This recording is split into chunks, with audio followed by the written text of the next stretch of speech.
welcome to the Sip and Knit podcast. My name is Sarah of Sarah Korean Knits, and I am joined by, supported by my partner, Monica. Hello. Do you have any, anything you want to say about yourself? No. I was promised whiskey and my comfort toque, and so I'm here. Okay. Are you a knitter? No, absolutely not. I think that's an important thing to mention. So today we are going to do a unpopular, and I'm using air quotes, knitting opinions video. A few folks have already done this, the Young Folks Knits podcast, as well as Wool Needles Hands, and probably other people that maybe I haven't seen, but those are the two that have been on my feed. And I really liked their videos. I thought they were a lot of fun.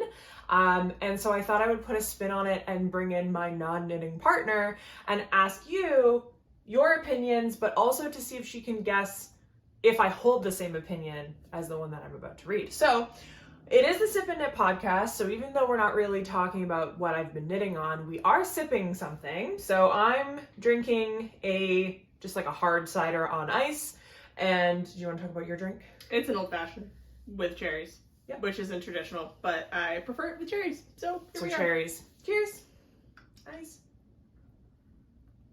The cherry stem went up my nose and I missed it.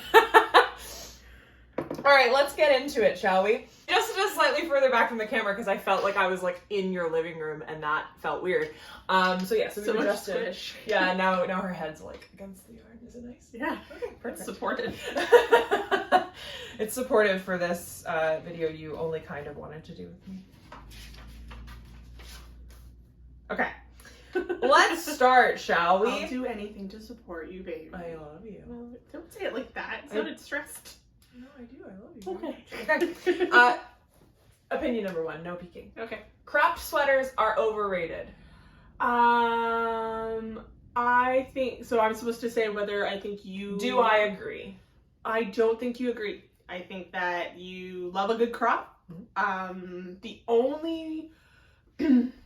I mean, it sort of feels like a trick question because like you could make most things into a crop because you get a little antsy knitting bodies and stop early, like every time. Mm-hmm. So inevitably you just make a crop anyways. So I'm going to say that you don't agree with it. Yeah. But there's like a little asterisk. Yeah, okay. Basically. So I think this person is saying that like crop sweaters are overrated in that like there's too many crop sweater designs. Apologies if I'm like extrapolating and that's not what you meant, but like it sounds like this person is like, we get it, crop sweaters, please design something new. And my thinking is you can make anything a crop and you can make anything full length. So should I have a scorecard? Oh, that would have been smart. 1 point for me. Okay, you can try to keep track. And I say anything, but that's not necessarily true if it's like knit sideways or it's seamed, it's a little more difficult. But like a top down in the round sweater, if you want to make it longer, just knit it longer. Or don't, like I do with most things. Okay, point for you. Second one, the fancy bind-offs are not worth the effort for how marginally better they look. And then someone else said, it isn't worth learning multiple cast-ons and bind-offs. Man, that's a tough one. Yeah. Because you complain about your bind-offs all the time. I do. I'm gonna say that you disagree and that you do think it's worth it because of what some of these fancy bind-offs and cast-ons allow you to do. Like extra stretch in your bind-off and stuff. And if you didn't have that, you'd be like, this doesn't fit the way that I need it to. For my body. Not a knitter, knows so much. Yeah, you're right. So I think that learning different cast-ons and different bind-offs, I think you should or can if you think that it will enhance your knitting practice. I wouldn't say that I think I should amend that. You don't have to do anything, so there's no should. But it would, if it's something you're willing to put the time and effort in, it's not going to take away from your knitting practice. It's only going to add, in my opinion.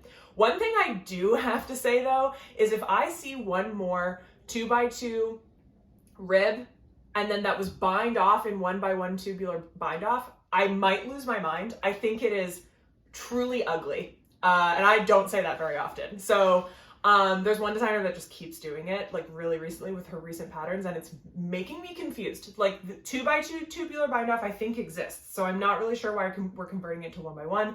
It looks weird.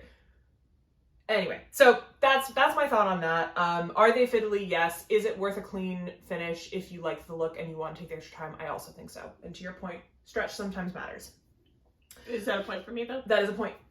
Yep. I feel like all these answers have like an asterisk because it's That's why I don't like unpopular, because it's just a different opinion. It's true. Yep. Okay, 3. Sequins in knitting, and then this person said equals like the vomit emoji face. Ooh. Yeah. That's an interesting one. Mm-hmm. This is a strong opinion. Well, now, here's the thing. Mm-hmm. I think, here's my opinion. I think there's a place for sequins. Yeah. I think and that it doesn't necessarily need to be a vomit emoji. But yeah. I'm trying to think of, like, in your mind, I'm going to say that you disagree with the hard vomit emoji of it. But I could see you kind of having, like the ew face a little bit. But I know that you also like a good glitter. And I'm thinking of making, like a soft sort of mohair-y sweater for grandma that has little flakes of like sequin in it. That would be, yep. And you would really enjoy making that, and it would be really pretty. I have nothing to add here. I think that sequins in knitting equals fun if you feel like adding them. Like, I don't think they're bad or gross or anything. Like, I think they're kind of cute. 3. Yep. Number 4, and I don't even know if you're gonna know what the first word is. Ooh, okay, this is fun. Surrey is better than mohair. So it's a type of yarn. Yeah. For context, I've never used Surrey in a project, so she likely has no idea what this fiber is or what it looks like. But you can maybe extrapolate that it's similar to mohair. Yeah. Well, I mean, I think at this point I'm gonna say that you don't have an opinion because you've never used it before. So you maybe lean towards mohair because you actually know what it is. But I'm gonna go out on a limb and say you think it's gorgeous and want to squish it. Okay.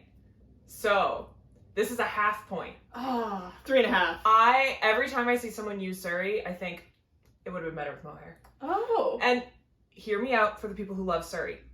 So you know, Surrey is this. We will take that off. Is it less like funny? Like held together? There you go. No, so it is a brushed alpaca, and typically with a silk core, same thing as mohair. The reason It's very soft. I'm not a huge fan of the appearance of this, and it could just be the projects that I've seen, it fills out the stitches more than mohair. So where you get that really like drapey soft effect with mohair, this fills things in a little bit and makes things just like that little bit almost like thicker. Like stiffer? Yeah, a little bit. Well, depending on your gauge. You can make anything drapier if you up your gauge. But I think that when people do like a fingering in mohair, but instead of mohair they hold Surrey, it changes the effect. Right. I think I got this wrong then completely. So I'm good with keeping my 3. Okay. I don't need cheeky half points. I think it's fair that you got this wrong because I've literally never used this. My friend de-stashed this to me because she can't wear alpaca. So I do have intentions of using it eventually. And it's from a dyer that has had some pretty serious backlash on social media. So that's why I took the label off, because I didn't purchase it. It was given to me, and then all of this happened. So we're just not going to talk about that, and we're just going to talk about what the fiber is. Moving on. Okay. Oh, and someone else said, I'm over patterns that want you to hold yarns together. So expensive. I think this is an easy, like, yeah, yes, I think that is true, but I think that you can find ways to hold yarns together that are a little bit more affordable. But the issue with knitting is it gets, you get carried away. It's like there's so many colors, there's so many different types of fibers, there's people who are, doing it by themselves that you're paying for the artistry of it, and like that seems fair. Or you can go to Michael's and grab something off the shelf and hold it double and get some cool whatever pattern variation that happens with that. So it sucks as someone who also has a very expensive hobby. It's crap, but there are cheaper ways to participate. Often. Yeah, and it's kind of up to you and your financial space. It does suck though if like the only patterns you're interested in are the ones that hold mohair. And you're like, I just want to be able to knit this thing and I can't. Or make it look the way. Knit it with a woolen spun DK. Oh, okay. That's my suggestion there. I'm gonna skip way over to another page. Was that a true question? Was there points? No, it was added with the Surrey and mohair. Okay. Yeah, but it's technically true. So again, if you want to take a half point. Oh. But someone had another one that was, oh, here it is. So this, I'm skipping, but I think it goes well Trying not to read the question. with the expensiveness. People who hate on acrylic/cheap yarn are the mean girls of the knitting community. I think there's meaner girls in that knitting community. So if you want to say that they're Gretchen, like, no, like there may be what's the one who touches her boobs to tell what the ring is? I think Karen. Yeah, they're more the Karens, yeah, not the Gretchens. I you know, I just don't think that. I think that there's more people we should be angry at and call mean girls who are true mean girls and potentially guys or they, like whoever you happen to be, than those who bash on cheap acrylics. I don't think that there's a space for that though. I don't think that's kind, and I think going back to the mohair question, like there's always a cheaper option, and if that means you can continue knitting, you should do that. Yeah, exactly. If I want to paint with craft paints because that's all I can afford from the dollar store, she's a mini painter, that's her craft, then that's what I have, and so be it. I still have a painted mini at the end, and it's like, so be it. I can still have a shawl or a sweater at the end. Yeah. It might not be, you know, as soft or whatever, but there's still technique in it, and you can make a gorgeous sweater out of cheap yarn or a shitty sweater because you don't know how to knit out of expensive yarn. Yeah. Like if I put expensive yarn in your hands versus if I put acrylic yarn in your hands, the sweater would still be wonky because you don't knit. No, exactly. Yeah. It doesn't matter what. It's the same with other hobbies and other things. Like, yeah. So that's... Don't be ashamed of your budget. Yeah. Yeah, we're not budget shamers. I endorse. Check. Check. Okay. 4 points for me. This one goes perfectly because you just said there are meaner girls. Are you ready? Yep. There's 4 separate people said 4 separate things about designers who I think you know already if you are on my Instagram. First person said, petite knit is overrated. She isn't size inclusive and the patterns are basic. What's the hype? The next person said, petite knit has too many raglan patterns and doesn't need to design more. The next person said, as a Scandinavian knitter, Scandinavian designers need to work on their sizing, ! And then the last person said, petite knit and my favorite things knitwear are so overrated.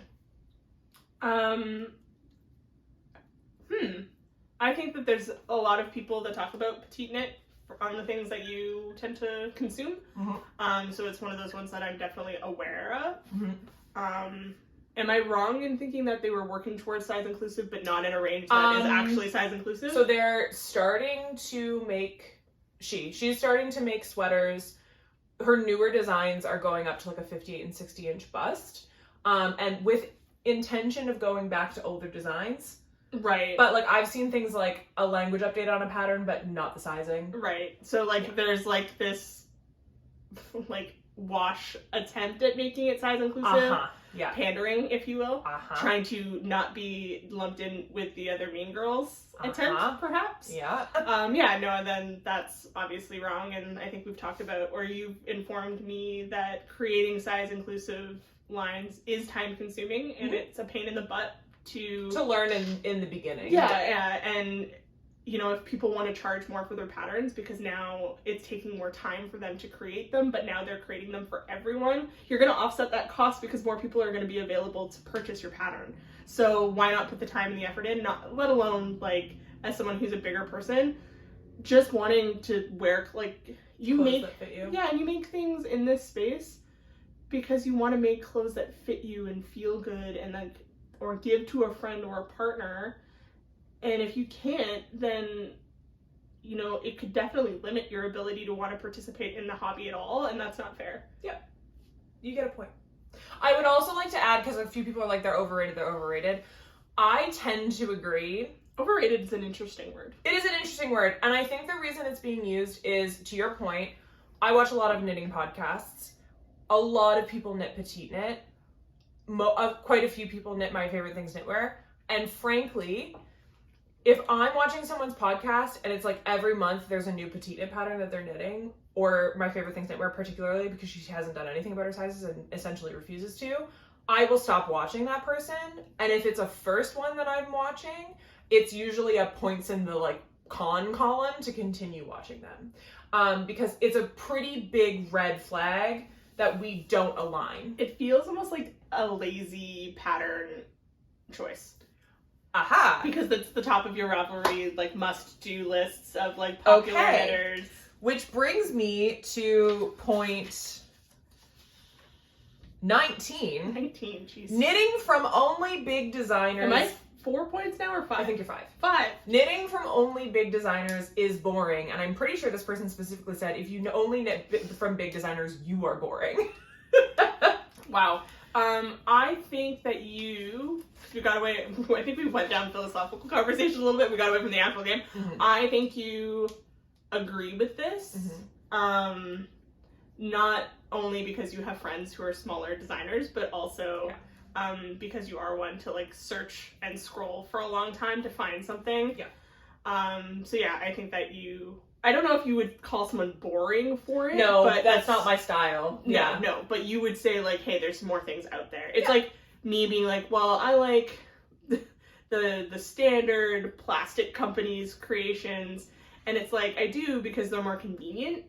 But in reality, if I had a bit more financial gumption, I would purchase things from independent designers. They're just very expensive and not the way I like to paint. Yeah, and I would say the thing about knitting patterns is for the most part, they're priced fairly similarly.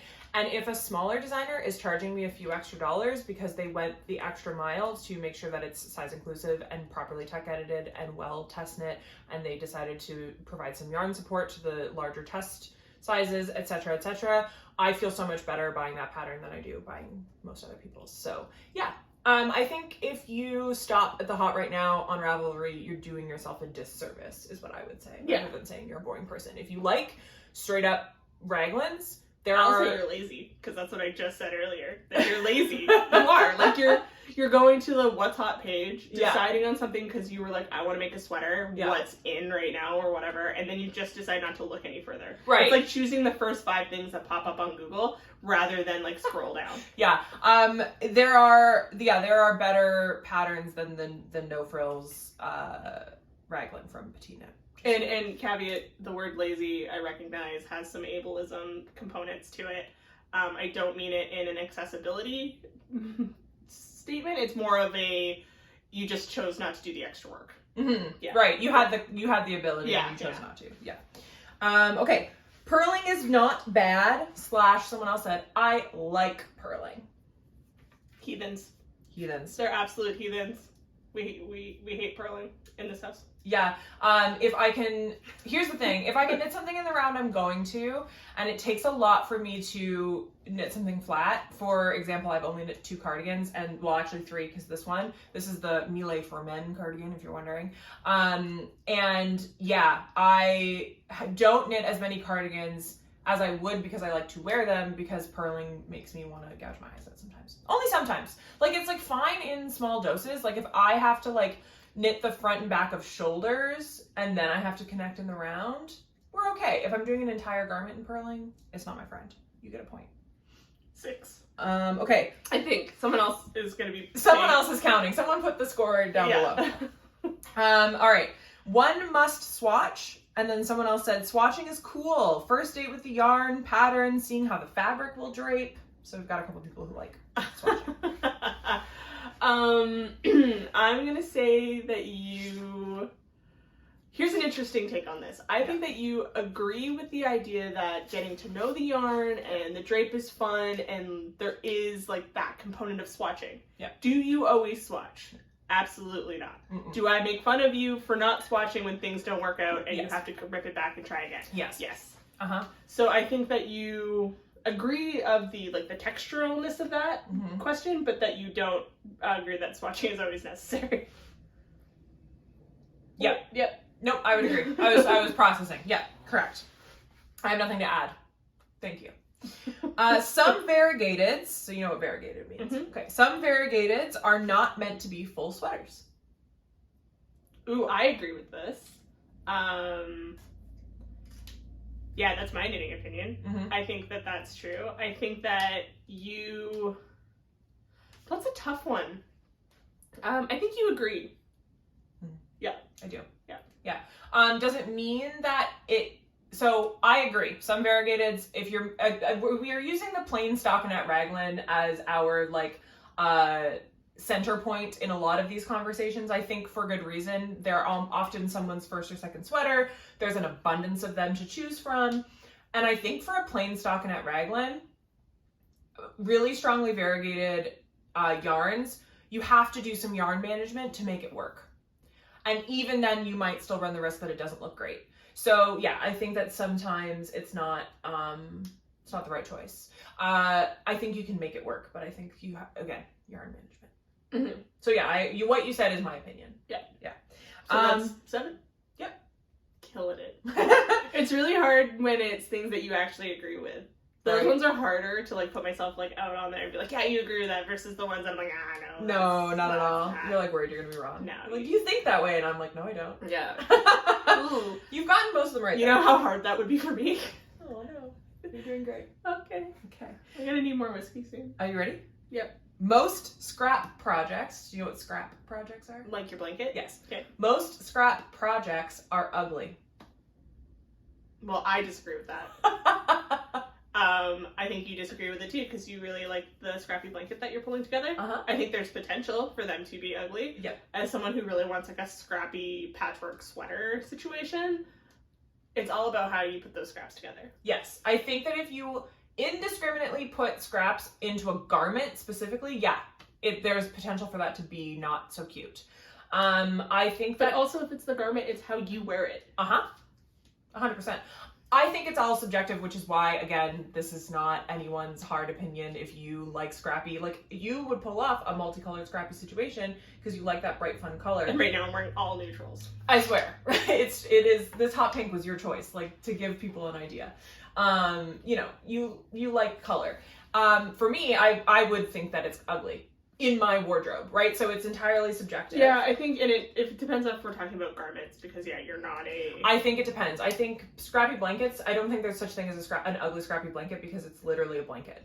Garments, though, however, I think can be made to not suit people's wardrobes. That could be said about, yeah. Correct. You could choose the wrong color, it could be said about anything. I mean, we did that with your t-shirt. I had to change the trim color because the green just didn't work. Yeah. May I go top up? Yeah, we can pause. We've got a second old fashioned now. Yeah. In cocked, ready to go. Yeah. All right. We're almost halfway through. Most people can charge their worth for what they sell. No, not most. No one said most. People can charge their worth. People can charge their worth for what they sell. Patterns, yarns, etc. And you don't have to have an opinion on it. And then that same person said, I'm happy to see sponsored content. People should be paid for their work. I think you agree. I do, 100%. Yeah, that's pretty easy. I think what's important, and I want to highlight here, is you don't have to have an opinion on what someone is charging for their work. If you don't agree, don't buy it. Yeah, I think my only caveat to this would be those individuals who are truly very, very successful in the industry and have the ability to charge more because they know people will pay it, rather than charging their worth. Because that's, you could very well say ooh, I want this fiber or this book by someone. I think I would say that about yarn companies a little bit more than I would say about individual designers and stuff. But at the same time, I think there's a price point for everyone, and if it's not in your price point, that's just what it is. I think I would have a harder time if all of a sudden the market was unattainable because people are people will buy mohair for $60 a skein. Yeah. So all mohair is now $60 a skein. That's kind of what I'm alluding to, how that could happen when... I think you have that experience with Warhammer and mini painting. That doesn't really happen in knitting so much. Okay, well, that's good. Yeah. Congratulations. Yay. You guys are awesome. What a fun community. Isn't it great? So, okay, if I say the yarn brand Newtiden, do you know what that is? I've heard of it, yes. Okay, it's the unspun, like roving. I made the mittens out of it Okay, yeah. last year. Yeah. Okay. Newtiden. Is it the one that you have in the disc? Yeah, it's in the Yeah. drawer over there. Katt paid it forward. She had some left over. Yes. To me to try because I wasn't able. I'm never able to get any, and we'll talk about why. Because this opinion. It's Newtiden. Okay, so it was two separate things. One was just Newtiden is overrated, and then the second one was honestly any club gets it first models are overrated and make me feel icky. So to give you context, Newtiden has a Patreon, and they every month their yarns go for sale. They're only once a month colors. They're one of a kind. You can never get them again. They go for sale to the Patreon subscribers first. Mm-hmm. The Patreon subscription model is limited to a certain number of people. Okay. So you have to check it every month to see if someone's left, and then you can get your spot. And often colorways will sell out for just the Patreon. Okay. And then the rest goes up to sale for the rest of the people. Okay. And so this person is saying that makes them feel like they don't like it, that's overrated and silly. As someone who sees this happen in the dice creation space, because it's similar, a lot of artists will, because they're such time-consuming things, will have Patreons that you have to pay for, and then you get first dibs on dice. Yeah, it's like a paid for VIP shopping experience. Yeah. But then you're still paying the regular price for the dice, which sucks. Mm-hmm. I will say it makes me feel super frustrated as a consumer, and if you want to throw that towards icky, that's my opinion. Yeah. I think you feel similarly, but can also understand why they're like charging someone for their wares in that way. So I agree that if you want to run a business, but you're not able to produce large quantities, I don't think it doesn't mean you should have a business. Right. But I don't love the paid for exclusivity. Yes. Yeah, that's a weird time. Yeah. It's like I get it, but it's like, sure, if you can sit in that for like months on end, but you're paying to be there and then paying for the wear, like it's a lot, especially when you just love the content the person's creating. You're like, yeah, this stuff is so cool. Like I really want, like for me, because I can only relate it to dice, I'm like, oh, I really want dice by this designer. I think they're really awesome. No one else is really making them, and I can never get them. They just don't exist. And then that's really frustrating. And it's like, but I don't want to spend, and I guess you could say, well, you don't want to support them on a monthly basis, so what gives you the right then to purchase their wares? Yeah, but not everyone can or Exactly. wants to. Yeah, it's just a weird time. It's odd. When I ran into it for the first time, I was like, this is frustrating. Because I don't think there was limited Patreon spots, similar, like, as... Yeah. Because at one point there was one month where I was like, ooh, these new student colors are really, really working for me. And I went to go see if I could get into their Patreon because it's not expensive. It was all full. And I was like, what do you mean full? Because I guess it's preventing from everyone who ever wants new student to just sign up for the couple bucks a month Patreon. And then there's no actual exclusivity to it, which to me it's like. But you're still making a couple bucks off of those people who. I don't like it. Okay.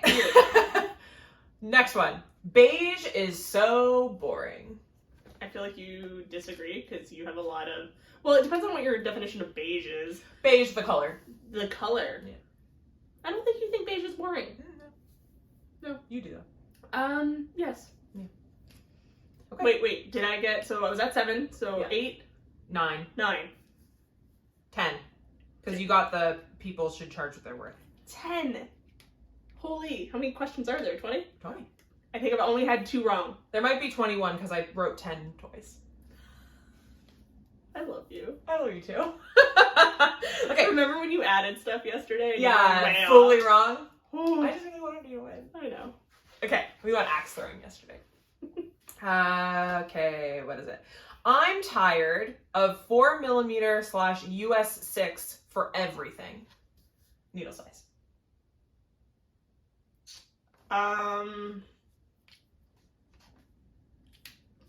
That's a weird one because I know, like, you knit a bunch of different sizes, so I don't think you're bored of that or you're tired of it. I'm gonna be honest, this is a little bit of a trick question. I have not knit on a US 6 in forever. I've been knitting almost exclusively for the last couple months on a US 4. Okay. Like your sweater, my sweater, the yellow hat. It's either been a US 4 or a US 1 for socks. To me, this is saying that a lot of designers are knitting with fingering weight and mohair. Because a US 6 is usually like a DK weight gauge, and that's what fingering weight and mohair is. Okay. So maybe this is coming from that. But I was are a you little only confused. Are you choosing patterns then? Like maybe it's that the only Right. patterns you like, and like the Maybe you drape and just like like the that gauge. stitch. Yeah, Yeah. like I think that's probably where that's coming Yeah, from. maybe you're finding that the gauge that you're drawn to just happens to use the same needle size, which I can understand you not wanting to use the same needle size all the time, because I find for my hands, like I like to switch it up. So yeah, I was like, I haven't seen that, but maybe I really like lightweight stuff. So who knows? We'll call that a no point, We'll call that a draw. because That'll bring us back to 20 total questions. perfect. So yeah, I think you've asked 12 questions total. And you've gotten 10. Yeah, because I've definitely gotten 2 incorrect, or they were like half points that I'm not gonna. Yeah, one more and I'm over 50%.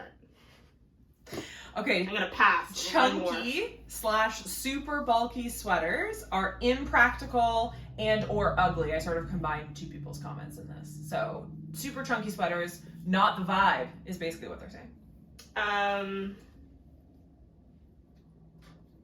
I mean, I think you agree, because you don't necessarily like a super chunk for yourself. Yep, correct. Yeah. Don't buy the pattern until you're ready to use it.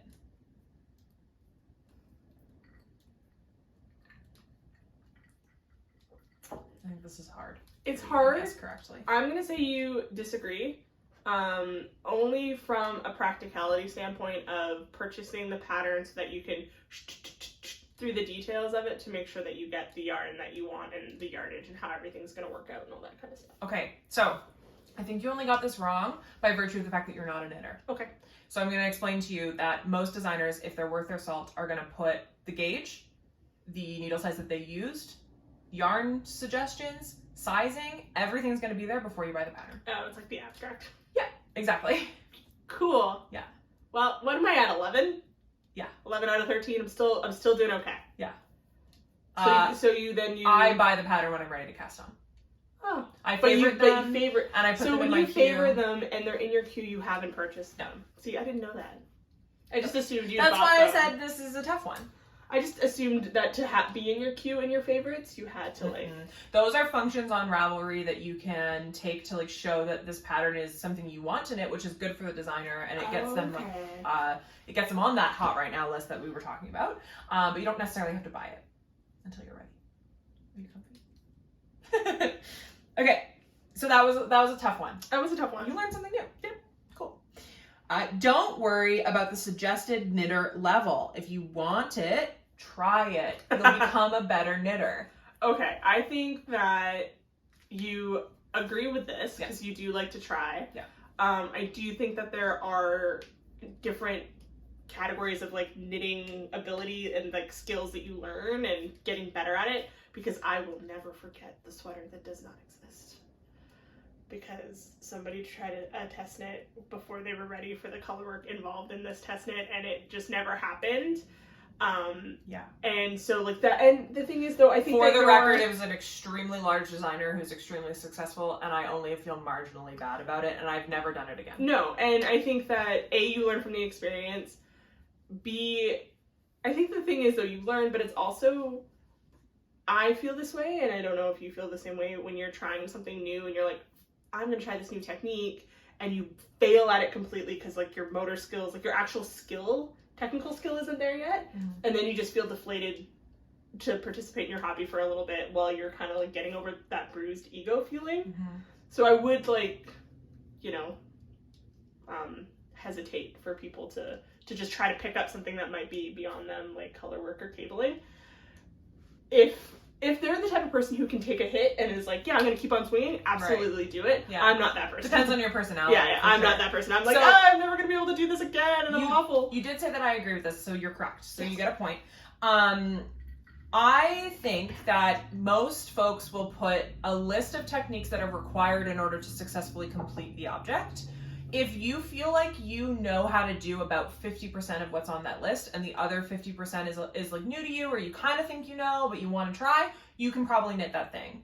And honestly, if you're brand new, and like Monica said, like if you are someone who's like, oh, I don't care if I mess it up and I have to try it 3 different times, go for it. We're not those people. I will be in a dark place for about a week while I question my decision making and whether I'm skilled at the thing that actually brings me joy.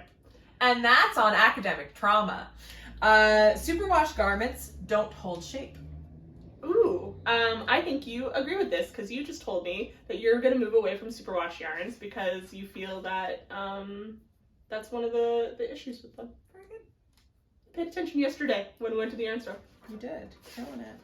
I feel like we're almost done. Yeah. What was... You're at 13 points, but I feel like we've miscounted because I'm on the last one.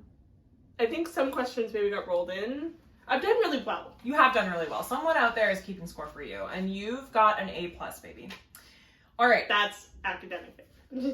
So I wrote this out from someone's DM, and I wanted to end on this because I think it's a really freaking good take, and I don't think that people talk about it, and I want to share this, even though they probably shared it on their own channel, but like I'm doubling down on this, and I'm really curious what you think about this, because this was new to me when they said it on their Instagram. Do I know any of these people?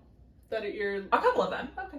But not all of them. I know. Say hi to Mary. Hey Mary. She gave me like 6 things and I only used 1. Ooh. She's like, this is really fun. I was like, I know. We need to have, so Bristol 2024, we need to have an opinions video with Mary. That'd be fun. Okay, yeah. Okay. Ready? Yes. So the term fiber artist came in about 50 years ago when men started bringing traditional, often women's fiber craft into art institutions. Nothing we do as people who knit, sew, crochet, felt, etc. is more interesting or skilled than the often poor crafters who created the traditions we all use. The term fiber artist only exists for the terrible, individualistic, white, in all caps, consumerist craft community. And I summarize this to say the term fiber artist is a new one that only recently gained popularity. It's divesting our craft from the women and people of color that knitting started with. It's white colonial bullshit, basically. Okay. Sure. I mean, I don't know the history of knitting. I've dabbled in some understanding of that kind of stuff, like the unseen work done by a lot of women and how some of those things have been kind of moved into like mainstream art, and it's completely bullshit and unfair to those artists. Mm-hmm. I didn't realize that when you're looking at fiber artist as a term, I think that given that background, you would agree with that statement, just because I know where your stance is on colonialism and the garbage that has been produced in the way that labels and word choice can influence stuff. Yeah.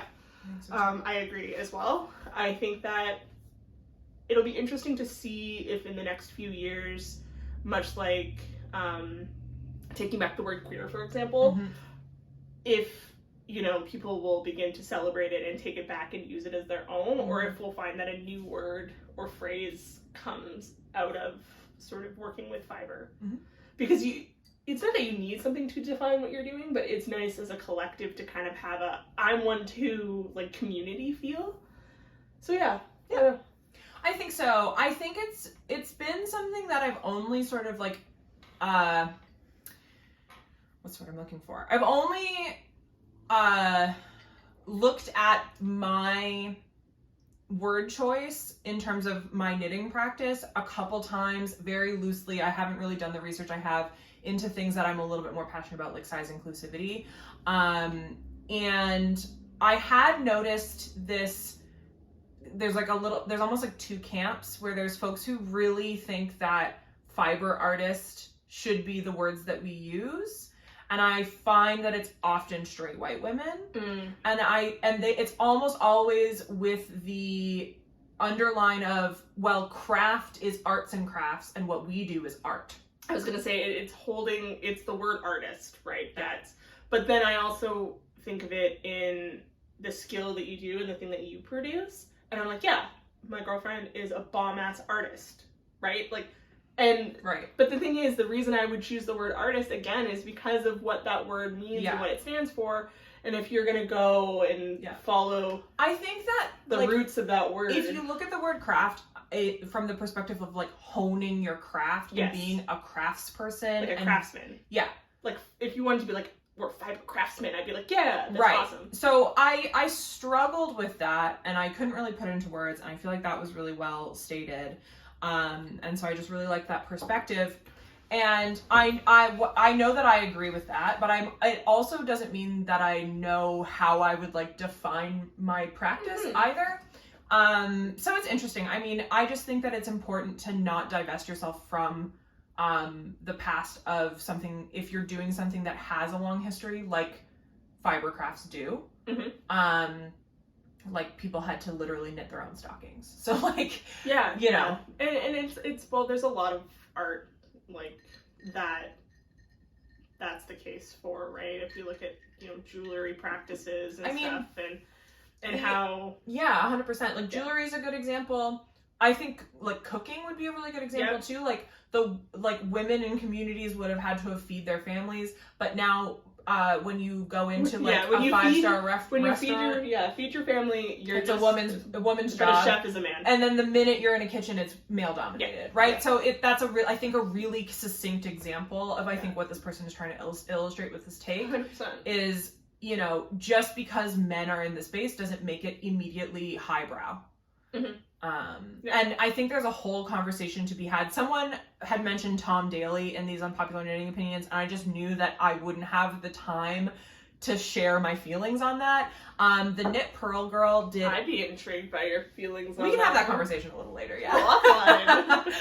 But I will leave a link to an article by the Knit Pearl Girl down below. Her take is similar to mine, and it's basically like, there's a glass elevator here, like, let's not make a god out of man, you know?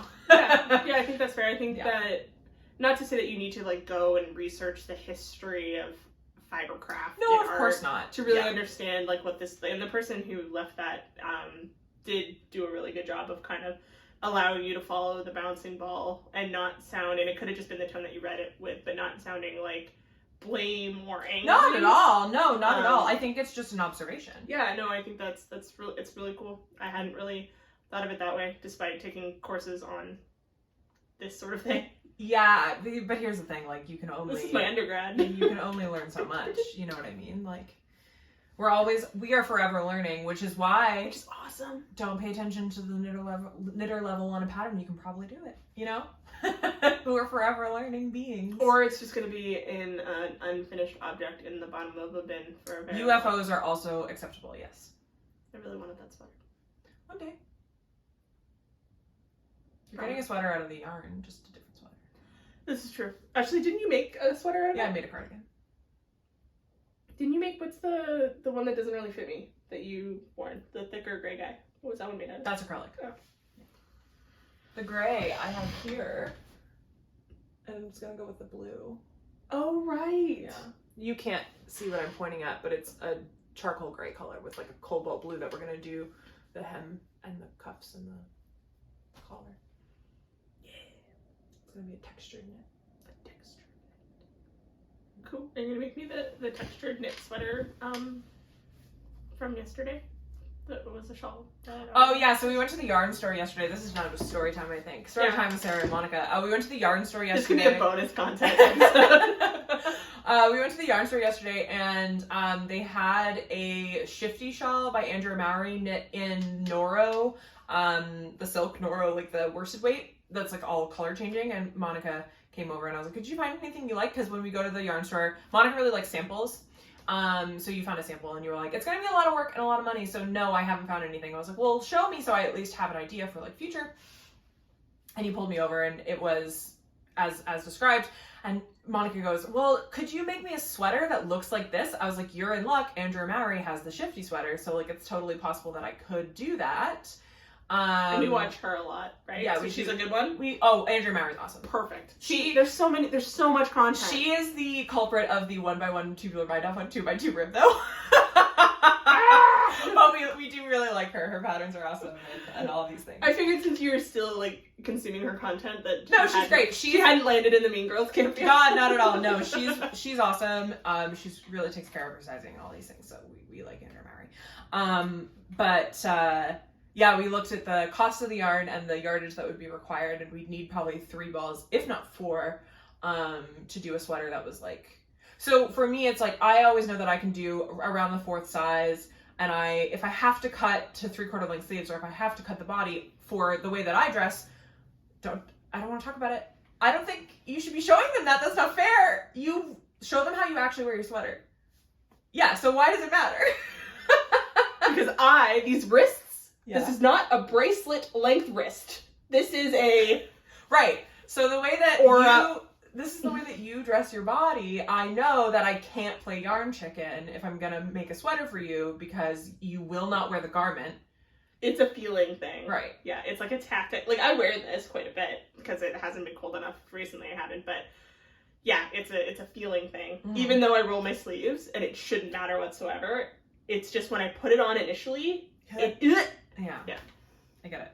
So that, needless to say, how did we get on this topic? You're talking about the sweater that I wanted. Yeah. Oh, right. You were talking about. But how did we get there? Anyway, it doesn't matter. Whiskey and cider, maybe? Yeah. So those were the unpopular knitting opinions. Do you think that there were any that you were like, whoa, out of left field, I wasn't expecting that opinion to even pop up? I think the last one, that was like... Yeah, that was really cool. That's like, I know there's a book out there, some anthro nerd has probably written something about like the evolution of fibercraft and how it stems in colonialism and mainstream knitting and all that kind of, I'm sure that exists. Mm-hmm. If you know that book exists, can you put it in the comments down below? That was cool. I think that the interesting takes on like mean girl clubs. Mm-hmm. I knew that existed. I found the acrylic one a little bit odd. But I guess... Fiber snobs are real, man. Yeah, I know that fiber snobs are real. Yeah, I think that there was... Like, I learned some stuff about different types of yarn. Mm-hmm. And your thoughts on them. Mm-hmm. Oh, yeah, we can put this back on the shelf. Yeah, what was your opinion that you were, like, when you were putting this together, you're like, oh, like, that's a... Was there anything in there that you're like, this is super spicy, as we would say at work, a spicy meatball? It's a spicy meatball. A spicy meatball. I don't know. Hold on. Let me open this up. We'll go back. Which is the spiciest of meatballs from this? The spiciest of meatballs. Spiciest of meatballs. Okay, not a spicy meatball, but I really appreciated that someone took a kind approach to unpopular knitting opinions by saying that people should charge their worth and they like to see sponsored content, because I agree with that. But when you talk about unpopular knitting opinions, people immediately go to this is ugly, or I don't like this, or blah, blah, blah. So I like that someone took the time to be like, this is a positive thing that I wish more people agreed with, which I appreciate. Yeah, there was actually, I think the overarching thing that I found surprising was that, and I mean, this is just goes out to your viewers, and obviously it's the type of people that you associate with, so obviously they're going to be kind. But I was expecting a lot more of the like, this is ugly and this person is the absolute worst. I mean, the vomit one was like, yeah, okay. Yeah. So yeah, I thought I was actually going to walk into a lot more spicy meatballs, like a full-on meal of amazing.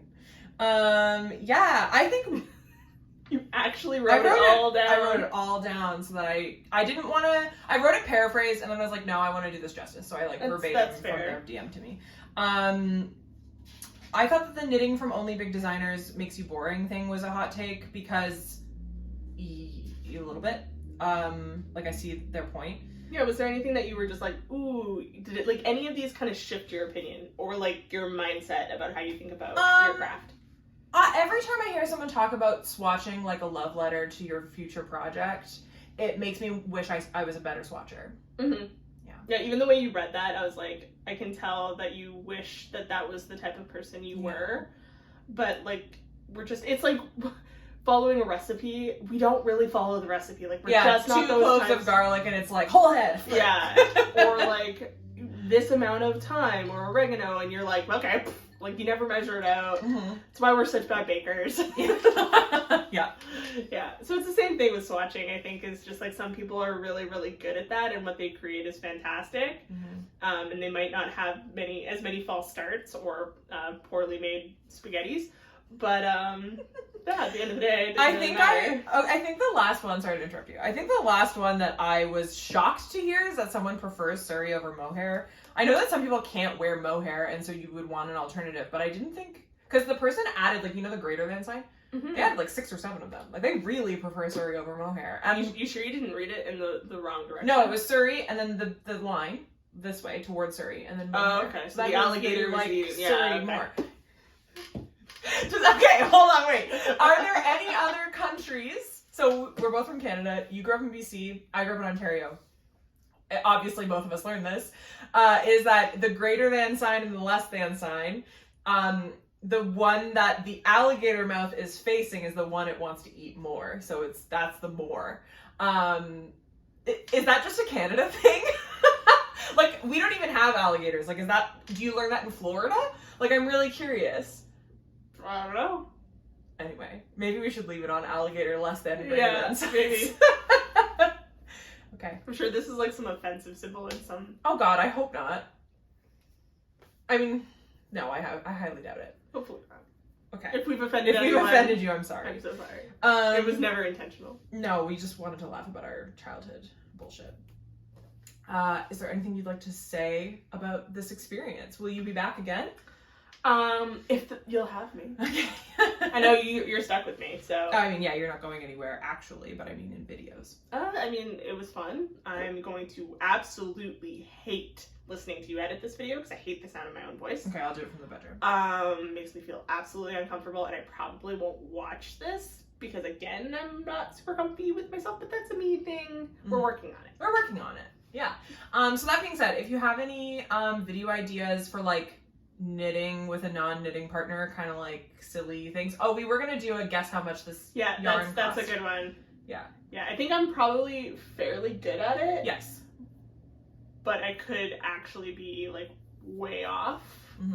I think it would also be fun to be like, how many skeins of this do you think you need for a sweater? Oh yeah, that's a good one. A sweater for our size specifically, I would say that. Yeah.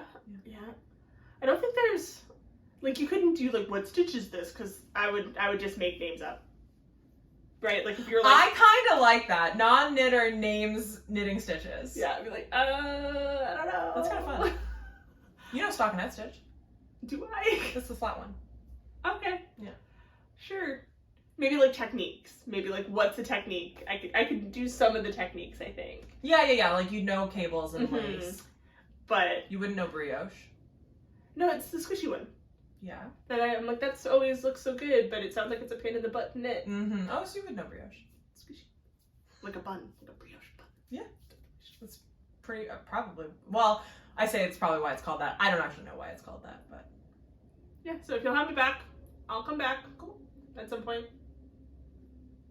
All right. Well, I guess that's it. Thank you so much for watching the Sip and Knit podcast takes unpopular knitting opinions. Thank you so much to my darling partner, Monica, for joining me. It was really fun. If you agreed with any of these opinions, please let me know. If you disagreed with any of these opinions, you can also let me know. If you're mean, don't bother. And I'll see you in the next one. Do you want to wave with me? Bye! Bye! And that is how we end it. Better than bye. Bye!